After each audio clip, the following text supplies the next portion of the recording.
ఎన్నికల ముందు ముద్రగడ జనసేన మధ్య జరిగిన యుద్ధం అంతా ఇంత కాదు.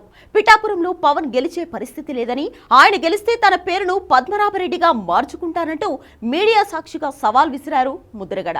అయితే పిఠాపురంలో ఇప్పుడు భారీగా పోలింగ్ నమోదైంది. పవన్ కళ్యాణ్కే ఓట్లు పడ్డాయని, సేనాని విజయాన్ని ఇక ఎవరూ ఆపలేరని జనసైనికులు, పవన్ ఫ్యాన్స్ ఫిక్స్ అయ్యారు. ఫస్ట్ టార్గెట్ గా ముద్రగడను సెలెక్ట్ చేసుకున్నారు. సోషల్ మీడియా సాక్షిగా భారీ ట్రోలింగ్ చేస్తున్నారు.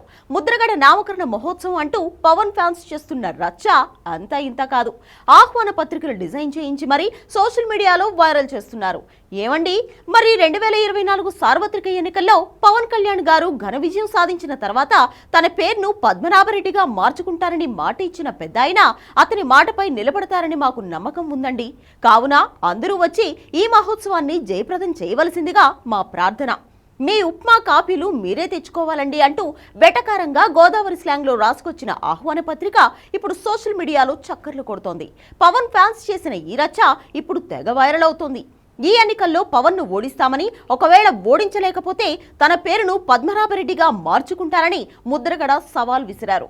అయితే పిఠాపురం నియోజకవర్గంలో పవన్ గెలిచే అవకాశాలు ఎక్కువగా ఉన్నాయనే సంకేతాలతో జనసైనికులు రెచ్చిపోతున్నారు. ముద్రగడను టార్గెట్ చేసుకున్నారు.